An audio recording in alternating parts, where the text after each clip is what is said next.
Olá, bom dia, queridos alunos do segundo ano. Hoje a gente vai dar continuidade ao nosso assunto.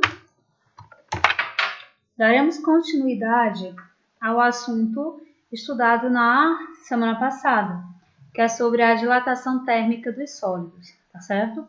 Então a gente vai dar continuidade aqui na aula no Google Meet da semana passada. A gente viu dilatação linear, dilatação superficial, ficou faltando ver só a volumétrica e a gente vai dar uma pincelada na dilatação dos líquidos. Então vamos lá. Mas antes de irmos para a dilatação volumétrica, vamos revisar rapidamente, porque de repente alguém pode não ter assistido a aula do Meet. Então vamos aqui, ó. Quando a gente fala em expansão ou compressão térmica, são algumas mudanças na forma como são organizadas as moléculas que constituem um corpo quando elas são submetidas a mudanças de temperatura. Então, quando elas são submetidas a algumas mudanças de aumento de temperatura, então vai acontecer o que a gente chama de expansão térmica. Ou seja, com o aumento da temperatura, as moléculazinhas que compõem o corpo vão ganhar mais energia, vão ficar mais agitadas e, consequentemente, elas irão se distanciar um pouco umas das outras. Por conta desse distanciamento umas das outras, vai haver uma expansãozinha, ela vai aumentar o tamanho. Então, é lógico que vai aumentar de forma quase que imperceptível, mas vai ter uma mudança na forma como que elas são arranjadas e, consequentemente, vai ter uma mudança na sua dimensão, no seu comprimento. E o contrário também acontece. De repente, o corpo ele é resfriado, ele tem a sua temperatura reduzida, então, consequentemente, as moléculas do corpo elas tendem a se juntar mais, a distância entre uma e outra vão ficar mais próxima. E com isso, se diminui os espaços entre uma molécula e outra, esse corpo vai se contrair. Então, a gente vai ter uma contração térmica. Então, relembrando, expansão térmica, temperatura aumenta, moléculas se expandem, aumenta a distância entre uma molécula e outra e o corpo aumenta, tem uma dilatação térmica. Na contração térmica, a temperatura diminui, a energia de agitação das moléculas também diminui, então, consequentemente, elas irão se contrair. Aí, lembrando, nós vimos a dilatação linear, que é aquela que acontece na extensão do comprimento, e isso depende de material para material, depende também do tamanho do comprimento inicial do material e da temperatura sofrida. Aí vimos que a fórmula para calcular a dilatação linear é o ΔL, que é a dilatação térmica linear, que é igual ao comprimento inicial, que é o L0, vezes o coeficiente de dilatação linear, vezes a variação da temperatura, que é a temperatura final e a temperatura inicial. Isso é uma revisão. Aqui a gente viu também a dilatação superficial, que é aquela dilatação que vai ocorrer bidimensionalmente, ou seja, nas duas dimensões. Só lembrando, olha, quando a dilatação era no fio, ela acontecia na extensão do comprimento. Numa superfície, ela vai acontecer ao longo de toda a superfície, tanto no comprimento como, no caso aqui, vamos dizer, na altura ou na largura. Então, esta variação ocorre bidimensionalmente, por isso que o coeficiente de dilatação superficial, nesse caso, a gente vai chamar de beta, e o beta vai ser 2 vezes o valor do alfa, porque nós temos duas dimensões. Ela vai crescer neste sentido e também neste sentido. E na dilatação volumétrica, que é onde a gente parou, ela não é muito diferente da linear e da superficial. O que vai ter diferente aqui é só porque vai ter mais uma dimensão na qual ela vai ser aumentada. Então, considere a seguinte forma. Digamos que nós tenhamos aqui um corpo cúbico e que ele estava numa temperatura inicial, que eu vou chamar de T0, temperatura inicial. Aí, de repente, eu vou fornecer calor aqui, sei lá, vou colocar em contato direto com uma chama de fogo. Aí ele vai receber calor.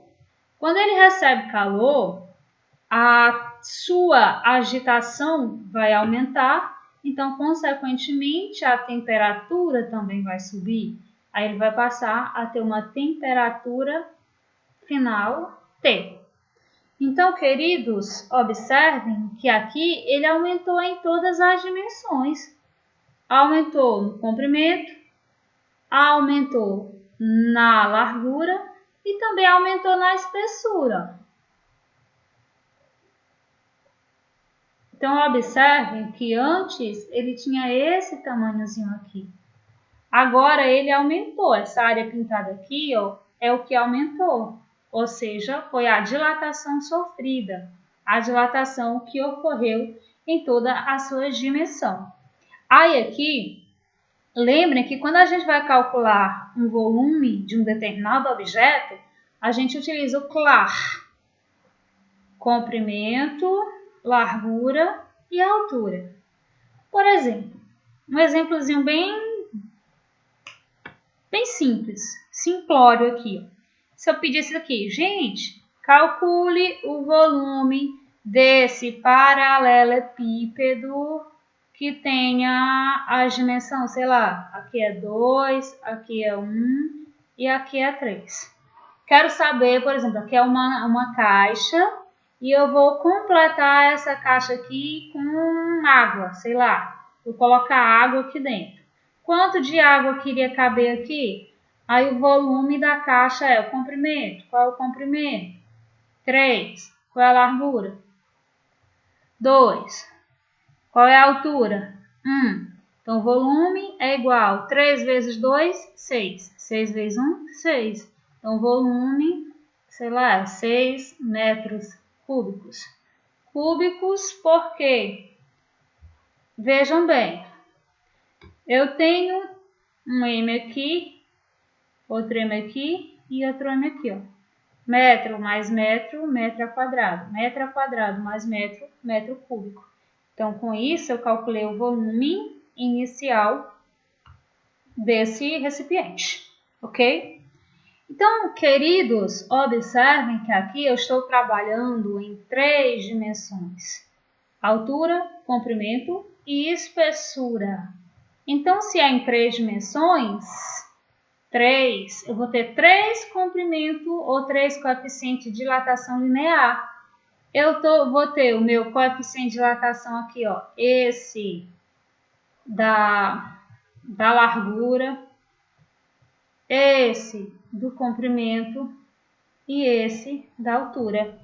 Então, por isso que, neste caso, a gente vai dizer que, de uma forma bem simples, bem simplória e parecida com os exemplos anteriores, a gente vai ter o volume inicial, vai ser o VI, temperatura inicial, TI, volume final, VF, temperatura final é o TF.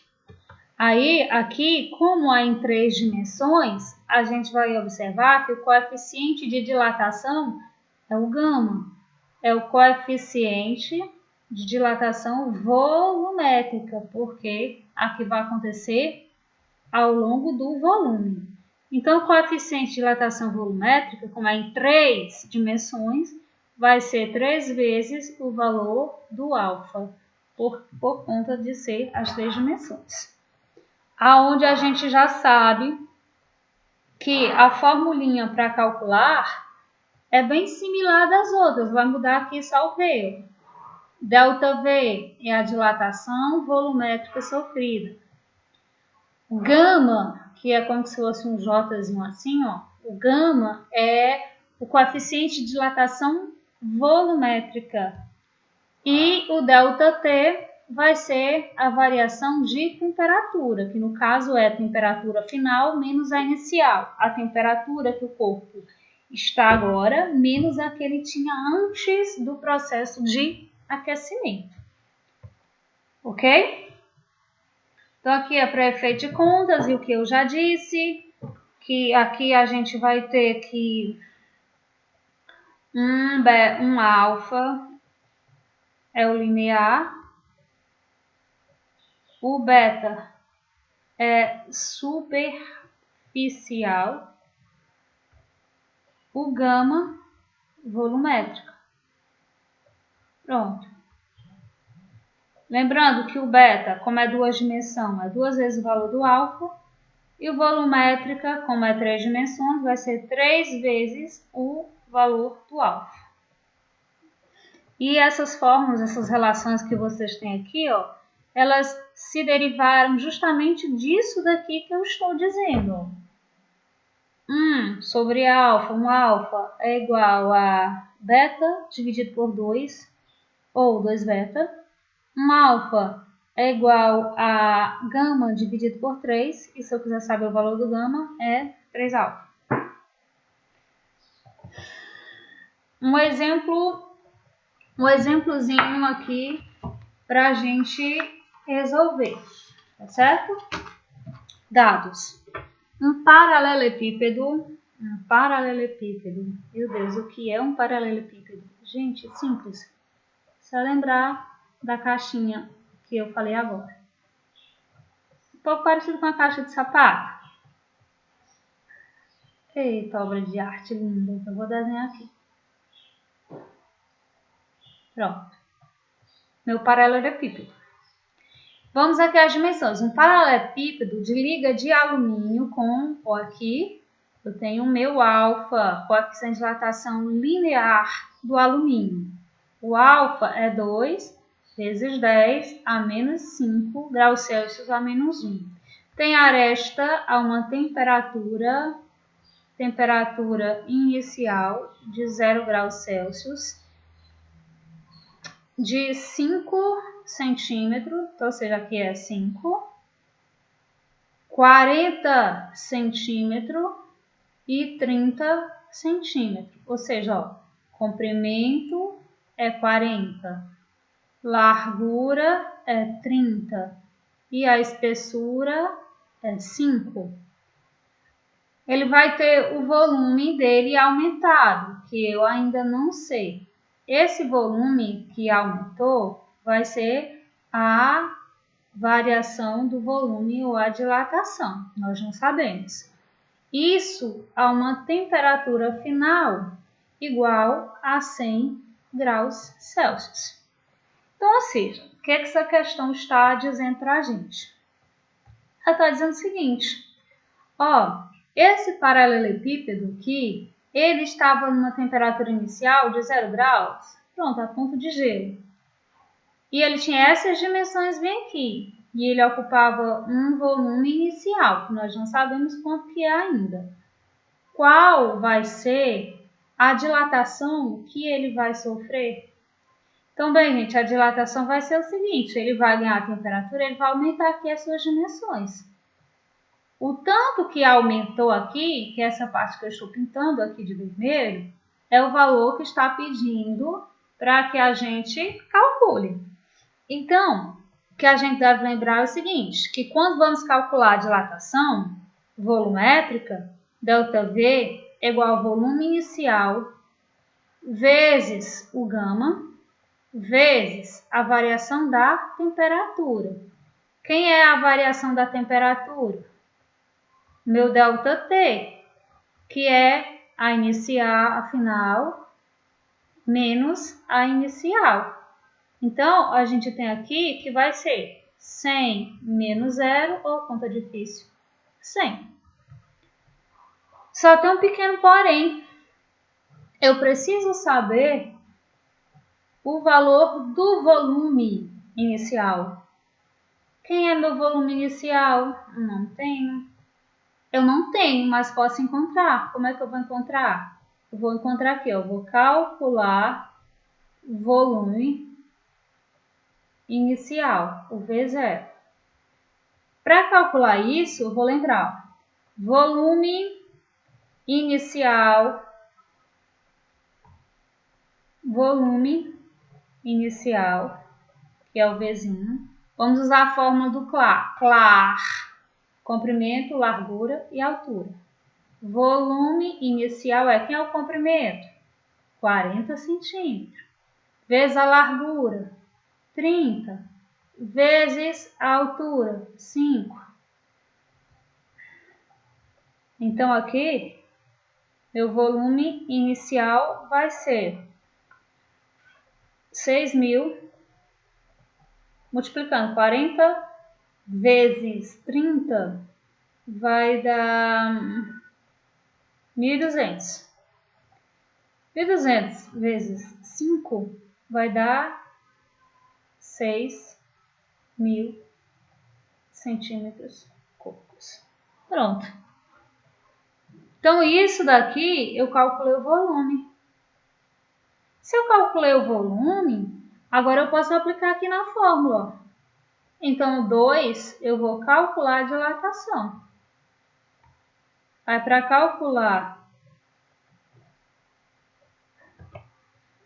calcular a dilatação, 2 aqui, vamos lá. ΔV é a dilatação. Quem é o volume inicial? Ora, tá bem aqui, ó. 6.000. Posso até usar na forma de potência. Potência de 10, que é mais simples. Se eu não sei, aqui, ó, desloca a vírgula. 1, 2, 3. 10 elevado a 3. 6 vezes 10 elevado a 3. Vezes.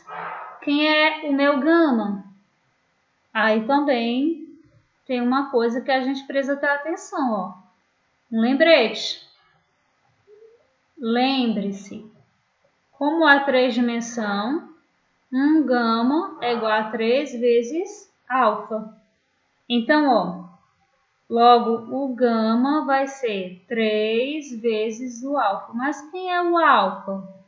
O alfa está dizendo bem aqui, ó.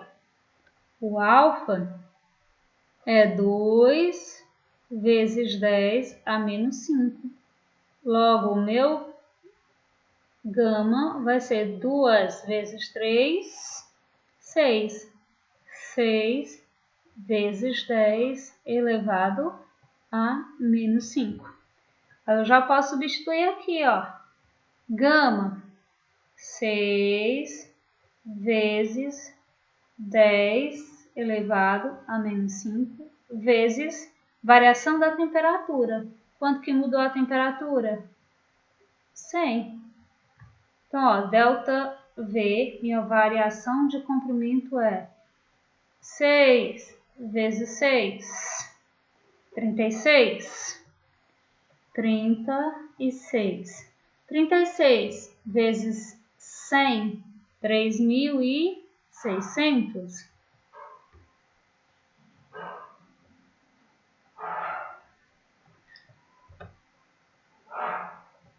3.600. O que é que eu faço agora? Vou trabalhar com as potências. Vezes 10 elevado a 3, só posso repetir as potências.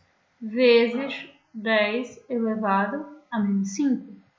Logo, meu ΔV vai ser 3.600, ó, multiplicação de potência de mesma base. Repete a base, subtrai os expoentes. Quem é o expoente? 3 menos 5.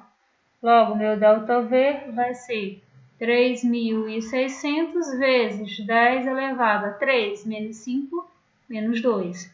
Logo, a minha variação é isso daí.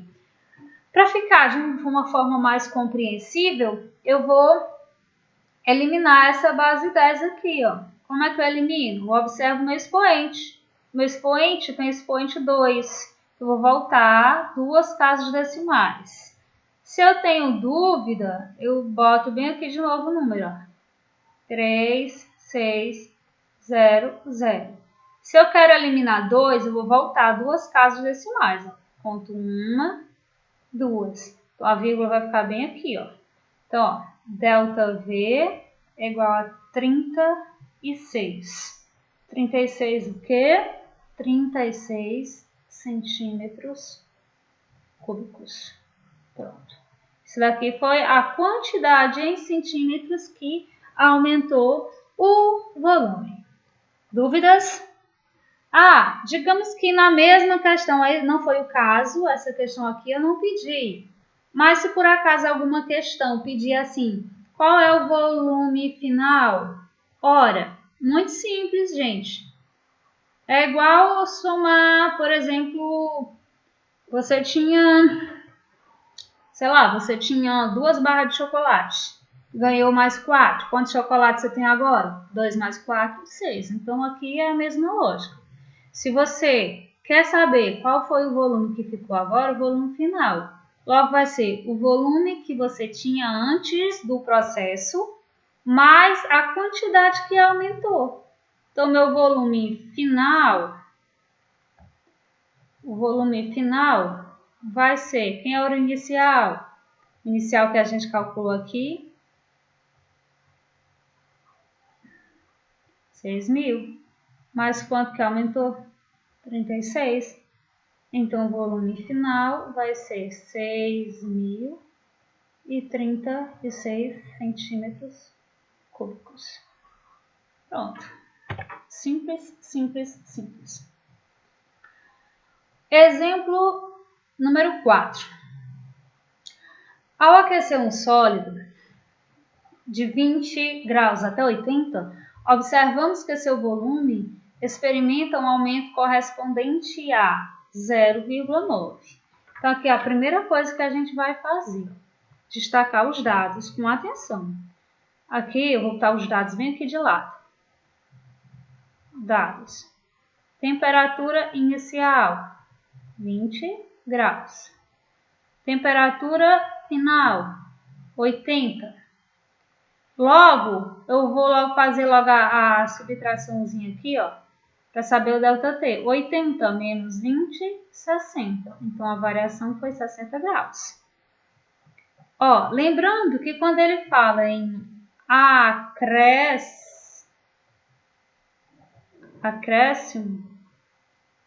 eu estou falando do meu ΔV. É a minha dilatação volumétrica. Tá certo? Então, vamos entender o seguinte, gente. Ó, meu ΔV, que foi o que aumentou, foi exatamente, como ele diz aí, 0,09. Mas vamos entender o que significa esse 0,09. 0,09 do volume que eu tinha antes, que eu não sei quanto que é, do volume inicial. Ó, mas para representar isso daqui em forma de porcentagem,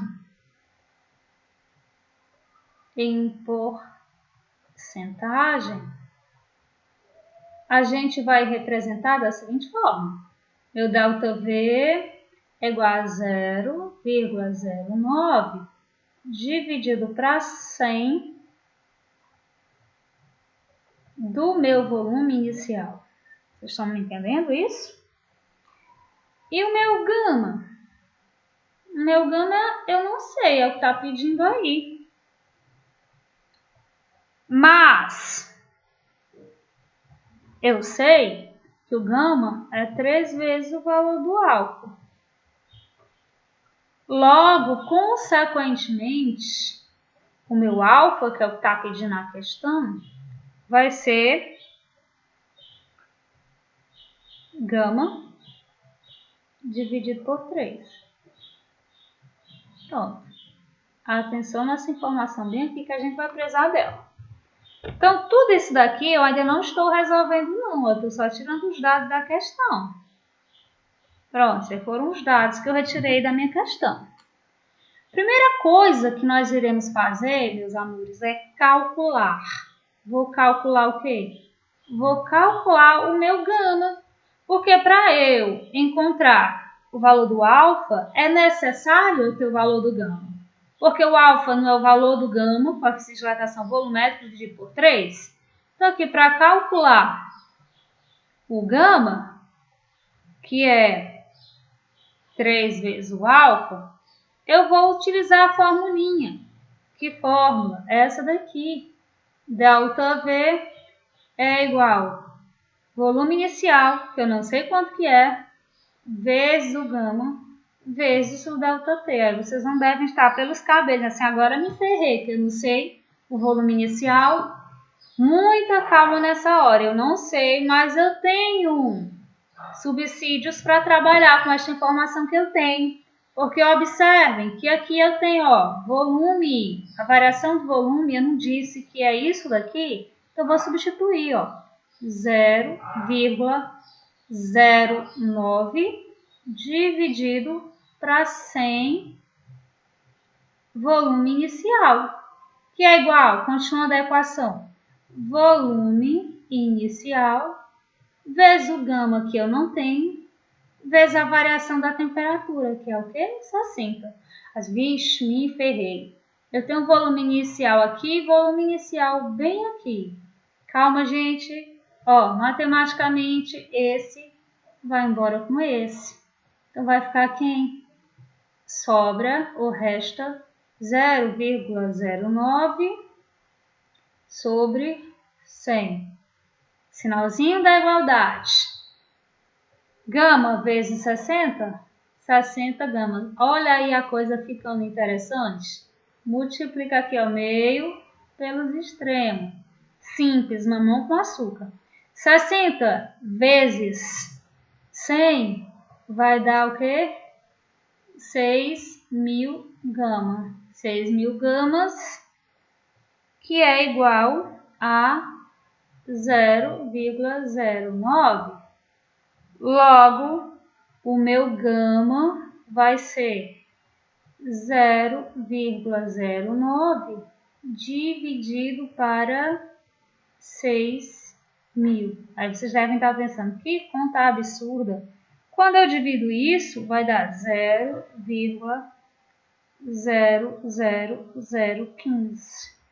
Facilitando nossa vida, colocando em potência de 10, eu vou deslocar a vírgula agora da esquerda para a direita. 1, 2, 3, 4. Então, vai dar aqui, ó, 15 vezes 10 elevado a menos 5 graus Celsius a menos 1. E beleza! Com isso, encontrei quem? Gama. Pronto. Tudo resolvido. Agora, se eu tenho o gama e se o gama é igual a 3 vezes o alfa, e eu estou querendo saber o alfa, eu anotei bem ali do lado, ó, alfa não é gama dividido para 3? Meus queridos, alfa é igual a 15 vezes 10 a menos 5, dividido para 3. Logo, alfa é igual a quê? Filé. 3 vezes 10 elevado a menos 5 graus Celsius a menos 1. Pronto. E com isso, nós encontramos o coeficiente de dilatação linear, que é o que a questão está pedindo. Beleza pura. Vamos adiante. Para concluir, vamos falar de dilatação dos líquidos. Bem, gente, os líquidos, assim como os sólidos, eles também vão sofrer uma dilatação quando eles são aquecidos. Só que a gente deve levar em consideração que os líquidos, eles não têm forma definida, só tem um volume definido. Então, não dá para eu aquecer um líquido sem colocá-lo em um depósito, em uma vasilha, que a gente vai chamar de recipiente, tá certo? Então, quando nós vamos estudar a dilatação dos líquidos, nós também vamos associá-la à dilatação do recipiente onde ele vai estar contido. Porque, por exemplo, para eu aquecer a água, não vai dar para eu colocar água simplesmente no fogo sem colocar na panela ou em outra vasilha. Então, eu vou ter que levar em consideração que quando o líquido que está dentro da panela é aquecido, a panela também vai estar aquecida. Então, por isso, que a gente vai falar aqui de uma coisa que é chamado de dilatação aparente. Aí quando a gente vai fazer uma comparaçãozinha, uma analogia com a nossa realidade, o que é aparente? Aparente vem de aparência. A gente vê uma coisa, mas nem sempre aquilo que a gente vê realmente é como é. Por exemplo, a gente vai ver nas redes sociais, todo mundo muito arrumadinho, tudo muito perfeito. Mas será que na vida real é tudo muito perfeito, tudo muito arrumado daquele jeito? A gente está muito acostumado a ver, a aparentar. O que a gente vê, pensa, tem uma noção, mas muitas vezes nem é real. Então, na dilatação dos líquidos, nós vamos levar em consideração isso. Então, diz assim, ao se ver com o conjunto recipiente mais líquidos, ao ser aquecido, tem-se a sensação de que apenas o líquido tem o seu volume aumentado. Mas, na verdade, ambos os corpos, em diferentes estados físicos, sofrem a dilatação. Como os líquidos têm mais facilidade de absorver calor, sofre uma maior variação do volume do que o recipiente sólido. O que se observa é uma dilatação aparente do líquido. Só que concluindo, gente, até da dilatação dos líquidos, então uma coisa importantezinha. Os líquidos, eles se dilatam muito mais do que os sólidos, como mesmo estou dizendo aqui. E essa dilatação dos líquidos, a gente evidencia também no nosso dia a dia. Por exemplo, você enche o tanque da sua moto de gasolina, enche até a borda.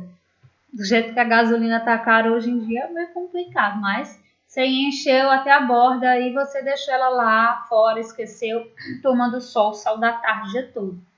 Quando você vai ver, você percebe que está vazando. A gasolina está vazando pelo tanque, pela parte de cima. O que foi que aconteceu? A hora que aconteceu que o líquido foi aquecido, aumentou o volume e ele teve que vazar, extravasar de alguma forma. Então, muitas vezes a gente pensa que a dilatação do líquido foi somente aquilo que vazou, que extravasou. Na verdade, não é. Isso daí é a dilatação aparente, aquele que eu vi. Mas ela aumentou um pouco mais, porque o tanque também se dilatou. Então, por isso, também até falando nesse termo de gasolina, uma dica que às vezes quando a gente vai abastecer, nós, o consumidor final, o ideal é a gente abastecer em momentos do dia onde a temperatura não esteja tão quente. É melhor à noite ou então de manhã. Por quê? Porque lá as moléculas da gasolina, do combustível, de uma certa forma, elas vão estar mais concentradas, mais contraídas, mais juntas. E você vai estar comprando uma massa de combustível maior num volumezinho menor. Diferentemente se você for em pleno pingo do meio-dia, como a gente diz, que aí a temperatura vai estar alta, aí a gasolina vai ocupar um volume maior, uma quantidade de massa menor. Então é mais vantajoso a gente fazer isso durante esses momentos, tá bom?